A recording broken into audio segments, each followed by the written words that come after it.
కృష్ణా జిల్లా అవనిగడ్డ నియోజకవర్గంలో రోజు రోజుకి జనసేనలోకి చేరికలు పెరుగుతున్నాయి. గత 5 సంవత్సరాలుగా వైసీపీలో పనిచేసి విసుగు చెందిన గ్రామ మండల స్థాయి నాయకులు ప్రతిరోజు వందలాది మంది జనసేన పార్టీ కండువా కప్పుకుంటున్నారు.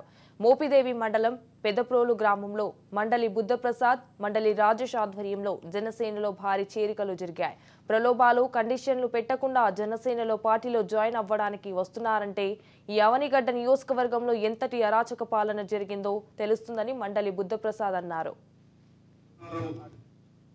అభివృద్ధి విషయంలోనూ కాలదర్శనే మా పార్టీ చేసని చెప్పే పరిస్థితులు, తర్వాత జరుగుతున్న దోపిడీలు, దౌర్జన్యాలు చూసి ఈ పార్టీలో ఉండటం శ్రేయస్కరం కాదు అన్న భావన పడి వాళ్ళ వైసీపీ నాయకులు, కార్యకర్తల్లో రావటం వల్ల ఈ రోజున వీరందరూ కూడా వస్తున్నారని చెప్పి మాత్రం నేను భావిస్తున్నాను.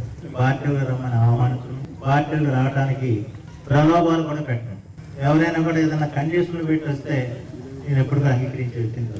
కానీ ఇవాళ ఎటువంటి ప్రలోభాలు పెట్టకుండా, ఎటువంటి కండిషన్లు పెట్టకుండా ఈ రోజున ఎంతో మంది వాళ్ళ జనసేన పార్టీలను, అటు తెలుగుదేశం పార్టీలను చేరడానికి ఇవాళ వైసీపీ పార్టీ నుంచి వస్తున్నారంటే ఇవాళ ఎంతటి అరాచకమైన పరిపాలన ఈ అవనిగడ్డ నియోజకవర్గంలో జరిగిందో అనడానికి అదొక నిదర్శనం అని చెప్పగలం.